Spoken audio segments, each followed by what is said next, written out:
அனைவருக்கும் வணக்கம். இன்னைக்கான ஆன்மீக பதிவில் நம்ம பார்க்க போகிற ரொம்ப முக்கியமான ஒரு தகவல் என்ன அப்படின்னா, வீட்டில் நம்ம எல்லாருடைய வீட்லேயும் பார்த்தீங்க அப்படின்னா நம்மளுடைய முன்னோர்களுடைய படம், இறந்தவர்களுடைய படம் நிச்சயம் இருக்குங்க. அந்த புகைப்படத்தை பலரும் பார்த்தீங்க அப்படின்னா வீட்டு சுவற்றில் மாட்டி வைத்திருப்பாங்க. ஒரு சிலர் பார்த்தீங்கன்னா பெட்டிக்குள்ளே போட்டு மேலே எங்கேயாச்சும் ஒரு ஓரமாக வச்சுருப்பாங்க. சிலர் பேர் பீரோக்குள்ளே வச்சுருக்கிறது. இந்த மாதிரி புகைப்படங்கள் பல வகையில் நாம் வைத்திருப்போம், பாதுகாப்பாக வச்சுருக்கோம். இந்த மாதிரி நாம இறந்தவர்களுடைய புகைப்படங்களை வீட்டில் வைத்திருக்கலாமா வேண்டாமா அப்படிங்கிற ஒரு கேள்வி எழும். நாம நம்மளுடைய வீட்டில் இறந்தவர்களினுடைய புகைப்படங்கள் வைத்திருக்கோம் அப்படின்னா என்ன செய்யணும், அது எந்த திசையில் எந்த திசையில் நாம் அந்த புகைப்படங்களை மாட்டணும், நாம் செய்யக்கூடிய விஷயங்கள் இந்த புகைப்படம் சார்ந்து நாம் என்ன மாதிரியான விஷயங்கள் எல்லாம் செய்யக்கூடாது அப்படிங்கிறத பற்றி தாங்க இன்றைக்கி வீடியோவில் நாம் தெரிஞ்சுக்க போகிறோம். ஸோ இந்த பதிவு உங்களுக்கு பல வகையில் நன்மையை ஏற்படுத்தும். வீடியோ ஸ்கிப்பை நாம் கடைசி வரைக்கும் பாருங்கள். வீடியோக்குள்ளே புகிறதுக்கு முன்னாடி இது வரைக்கும் நீங்கள் நம்ம சேனலை சப்ஸ்கிரைப் பண்ணலை அப்படின்னா உடனே சப்ஸ்கிரைப் பண்ணிக்கோங்க. அப்படி பக்கத்தில் இருக்கக்கூடிய நோட்டிஃபிகேஷனுக்கான பில் பட்டனையும் ப்ரெஸ் பண்ணிக்கோங்க. சரி நேர்களே, வாங்க வீடியோக்குள்ளே போகலாம். இறந்து போனவர்களுடைய படங்களை வீட்டில் வைப்பதிலேயே நிறைய நண்பர்களுக்கு நிறைய சந்தேகங்கள், கேள்விகள் இருக்கிறது. முதல்ல இறந்தவர் படங்களை வைத்து கொள்ளலாமா கூடாதா, பூஜை அறையில் வைக்க வேண்டுமா, தனியாகத்தான் வைக்கணுமா, வீட்டினுடைய எந்த அறையில் வைக்கலாம், எந்த திசை பார்த்து வைக்க வேண்டும், தினசரி சுவாமி படங்களுக்கு விளக்கேற்றி நெய்வேத்தியம் பூஜை செய்வது போல இறந்தவர் படங்களுக்கும் செய்ய வேண்டுமா, அவசியம் இல்லையா, அமாவாசை தவச நாட்களில் இந்த புகைப்படத்தை எடுத்து வைத்து நாம் வழிபடணுமா, இந்த மாதிரி நிறைய கேள்விகள் இருக்கும். இப்படியாக இறந்தவர்கள் படங்களை வீட்டில் வைத்துக் கொள்வது பற்றி நிறைய பேர் கேட்டுக்கிட்டே இருப்பாங்க. அதில் பார்த்தீங்கன்னா பிரதான முதல் கேள்வியா இறந்தவர் படங்களை வீட்டில் வைத்து கொள்ளலாமா கூடாதா, இது பற்றி தாங்க. இப்போ இதை பற்றி நாம் முதல்ல தெரிஞ்சுக்கலாம். இறந்து போனவர்களுடைய படங்களை வீட்டில் வைக்கக்கூடாது என்பதாக சிலர் சொல்கிறார்கள். காரணம், அவர்கள் சொல்வது இது நடைமுறையில் இல்லை, பழக்கத்தில் இல்லை. அதாவது தாத்தாவுடைய காலத்தில் தாத்தாவுடைய அப்பா, அவருடைய அப்பா தாத்தாவுக்கு தாத்தா காலத்திலேயே இதுபோல் இறந்தவர் படங்கள் வீட்டிலேயே வைத்தது கிடையாது. அந்த காலங்களிலேயே பித்ரு கர்மாக்கள் செய்யும் போதும் கூட இவர்கள் படங்களை வைத்தெல்லாம் செய்ய கிடையாது. இன்னமும் சொல்ல போனா அந்த காலங்களிலேயே புகைப்படம் எடுக்கக்கூடிய வசதியே இல்லை. பிறகு புகைப்பட கருவி, அதாவது கேமரா கண்டுபிடிக்கப்பட்டு புகைப்படம் எடுக்க ஆரம்பிச்சோம். அப்படி எடுத்த புகைப்படங்களை அவர்கள் இறந்து போன பிறகும் கூட வைத்து கொண்டிருக்கும். அதனால் இது இடையிலேயே வந்தது. இதை நாம தொடரக்கூடாது, செய்யக்கூடாது. இது பழக்கத்தில் இல்லை. இதனால கெட்ட விளைவுகள் உண்டாகும். இறந்தவர்கள் பித்ருலோகத்திற்கு போகிறார்கள், பித்ருக்களாக மாறுறாங்க. அப்படி இருக்க வீட்டில் எந்த பகுதி அவர்களுக்கானது, அவர்களுக்கு ஒரு பகுதி இருக்கிறது. அதுபோல சமையல் உண்பதற்கு, தூங்குவதற்கு, இப்படி ஒவ்வொன்றுக்கும் ஒவ்வொரு பகுதியானது சொல்லப்பட்டிருக்கிறது. ஆனால் இது போல பித்ருக்களுக்கு, இறந்து போனவர்களுக்கு என்று ஏதாவது பகுதி இருக்கிறதா, அதனால் எங்க வைப்பது, இப்படியாக கேட்கிறார்கள். இதற்குண்டான விளக்கத்தை நாம பார்த்தாலே, இவர்களுடைய கேள்விக்கு பதில சொன்னாலே நம்மளுடைய தலைப்புக்கு, கேள்விக்கு தீர்வு கிடைச்சிடும் அப்படின்னு சொல்லலாம். அதாவது அந்த காலத்துல புகைப்படங்கள் எடுக்கக்கூடிய வசதி கிடையாது, புகைப்படம் எடுக்கக்கூடிய கருவி கண்டுபிடிக்கப்படலை. ஆனாலும் கூட ராஜாக்கள் இருந்தார்களே, மன்னர்கள் நம்மை ஆட்சி செய்தார்களே, அவர்களை சித்திரமாக வெடித்தார்கள். அவர்களுடைய அந்த சித்திரத்தை, அந்த ஓவியத்தை படமாக துணிகளிலேயே, திரைச்சீலைகளிலேயே வடித்தார்கள். அதை வைத்திருக்கிறார்கள். இப்போதும் கூட பழங்கால அரண்மனைகளிலேயே அந்த காலத்து ராஜாக்களுடைய வரைபடங்கள் தீட்டப்பட்டு ஓவியங்களாக இருக்கக்கூடிய படங்களை, துணிகளில் இருக்கக்கூடிய படங்களை நாம் பார்க்க முடியும். ஆரம்ப காலத்திலேயே இப்படி வசதி படைத்தவர்கள், மன்னர்கள், இவர்கள் இது போல தனக்கு பிடித்த மாணவர்களை, தன்னுடைய பெற்றோரை, குழந்தைகளை, வாழ்க்கை துணையின் படங்களை ஓவியரை கொண்டு வரைந்து அந்த படத்தை பத்திரப்படுத்தினாங்க. அவர்கள் இறந்த பிறகும் கூட அவர்களுடைய ஞாபகார்த்தமாக அதை வைத்திருந்தாங்க, பராமரித்தாங்க. அதனால் புகைப்பட கருவி வருவதற்கு முன்னதாகவே இதுபோல படங்கள் நம்முடைய புழக்கத்தில் இருக்கத்தான் செய்தது. அப்போது குறைவாக இருந்தது. வசதி படைத்தவர்களுக்கு மட்டுமே அதற்குண்டான வாய்ப்பு இருந்தது. புகைப்பட கருவி வந்த பிறகு கூட ஆரம்ப காலத்திலேயே அது செல்வந்தர்களுக்கு மட்டுமாக இருந்தது. பிறகு பொது ஜனத்திற்கு அது புழக்கத்திற்கு வந்தது.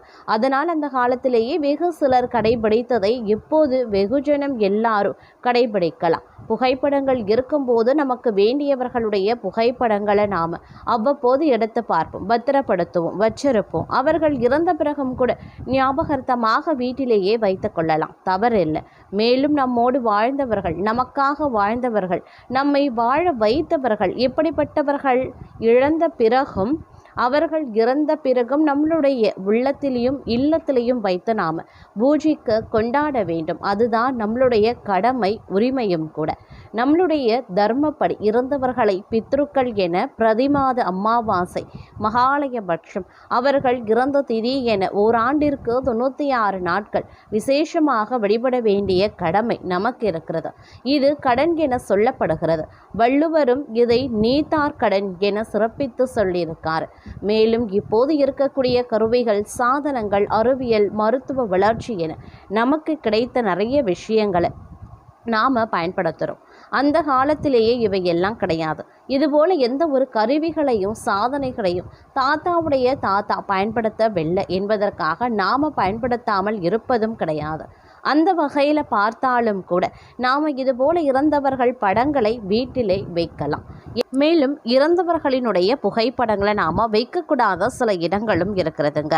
நம்மளுடைய வீட்டில் வாஸ்துல ஏதாவது குறைபாடுகள் வந்துடுச்சு அப்படின்னா அது ஒட்டுமொத்த குடும்பத்தின் வளர்ச்சி மற்றும் முன்னேற்றத்தையும் வெகுவாக குலைச்சிடும். அதனால் நாம் பயன்படுத்தும் வீட்டு பொருட்களை கூட சரியான திசையில் சரியான இடத்துல வைக்க வேண்டும். அந்த வகையில் பார்த்தோம் அப்படின்னா வடக்கு திசையானது இறை வழிபாட்டிற்குரிய திசை. இந்த வடக்கு திசையில தான் குரு உபதேசம் பெற முடியும் அப்படின்னு சொல்லுவாங்க. ஈசனின் திருக்கைலாயம் வடக்கு புறத்தில் தான் அமைஞ்சிருக்கிறது.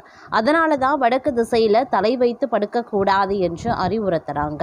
அதே மாதிரி வடக்குல தலை வைத்து படுத்தா கால்கள் தெற்கு நோக்கி இருக்கும். இந்த தெற்கு திசை யமனுக்குரிய திசை, வடக்கு திசை குபேரனுக்குரிய திசையாகவும் இருக்கிறது. குபேரனின் திசையிலேயே நாம தலை வைத்து படுத்தா வறுமைக்குள் சிக்கி விடலாம். பிணங்களின் தலையை வடக்கு திசையை நோக்கி தான் வைப்பார்கள். எனவே தான் தாழ்ந்தாலும் வாழ்ந்தாலும் வடக்கே தலை வைத்து படுக்கக்கூடாது என்று சொல்லுவாங்க. இதற்கு அறிவியல் காரணங்களும் இருக்கின்றதுங்க. அந்த அளவுக்கு பார்த்தோம் அப்படின்னா வடக்கு திசையில் மின்னணு காந்த கதிர்கள் தாக்கம் சற்று அதிகமாக இருக்கும். அதனால் வடக்கு தலை வைத்து படுக்கிறதுனால ரத்தம் மூளைக்கு அதிகமாக இழுக்கப்பட்டு மூளை பாதிக்கப்படும் அப்படின்னு ஆய்வாளர்கள் சொல்லியிருக்காங்க. அதே நேரம் நாம் நம்மளுடைய முன்னோர்களுடைய படம் பூஜை அறையில் எப்போதும் முன்னோர்களினுடைய படங்களை நாம் வைக்கக்கூடாது. இறந்தவர்களினுடைய படங்களை தெய்வங்களுடன் சேர்த்து வைக்கக்கூடாது. வீட்டில் படுக்கை அறையில் இறந்தவர்களின் படங்களை வைக்கக்கூடாது. இதனால் தம்பதிகளுக்குள்ள தகராறு வெடிக்கும். குடும்ப வாழ்க்கையே சிக்கலாகிவிடும். பூஜை அறை, படுக்கை அறை தவிர்த்துவிட்டு மற்ற எந்த இடத்தில் வேண்டுமானாலும் நம்மளுடைய முன்னோர்களினுடைய புகைப்படங்களை நாம வைத்து வழிபடலாம். அதே போல வீட்டின் வடமேற்கு திசையில் கனமான அலமாரியையோ பெட்டகத்தையோ வைக்கக்கூடாது. ஏன்னா வடமேற்கு திசையை நிலையற்ற திசை அப்படின்னு சொல்லுவாங்க. அதனால வீட்டின் வடமேற்கு திசையில் பாதுகாப்பு பெட்டகம், அலமாரி போன்றவற்றை வைத்தா பணத்தட்டுப்பாடு குடும்பத்தில் ஏற்படும். அதனால் இந்த மாதிரி திசைகளை நாம் தவிர்ப்பது அப்படிங்கிறது ரொம்ப ரொம்ப நல்லதுங்க. மேலும் வீட்டு பூஜை அறையில் இறந்தவர்களின் திருவுருவ படத்தை வைக்கக்கூடாது.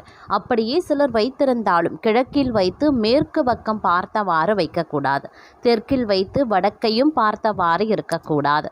பூஜை அறையில் இறந்தவர்களின் படம் வைப்பதாக இருந்தால் கட்டாயம் வடக்கில் வைத்து தெற்கு திசை பார்த்தவாறு வைப்பது மிகவும் நல்லது. முடிந்தவரை இறந்தவர்களின் படத்தை பூஜை அறையில் வைப்பதை தவிர்த்து கொள்ள பாருங்க. தங்களது வீட்டில் வேறு எந்த இடத்தில் வேண்டுமென்றாலும் இறந்தவர்களின் படத்தை மாற்றிக்கொள்ளலாம். அதில் எந்த ஒரு தவறும் இல்லை. ஆனால் வடக்கு திசையில் மாட்டி தெற்கு திசை பார்த்தவாறு இறந்தவர்களினுடைய படத்தை வைத்து வழிபட்டால் அதிக நன்மைகள் கிடைக்கப் பெறுவீங்க. அதே போல இந்த புகைப்படங்களை நாம் வைக்கக்கூடிய திசை அப்படிங்கிறதும் முக்கியமான ஒன்றாகவே பார்க்கப்படுகிறதுங்க. இறந்தவர்களை தெய்வமாக நினைத்து வழிபட்டாலும் அவர்களும் மனிதர்களாக வாழ்ந்து மறைந்தவர்கள் தான். அவர்கள் வாழ்கின்ற காலத்தில் ஏதாவது ஒரு தீய குணத்திற்கு ஆட்பட்டிருப்பாங்க.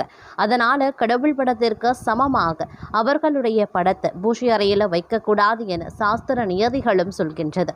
பூஜை அறை, படுக்கை அறையை தவிர்த்துவிட்டு மற்ற எந்த இடத்தில் வேண்டுமானாலும் நமது முன்னோர்களின் படங்களை வைத்து வழிபடலாம்.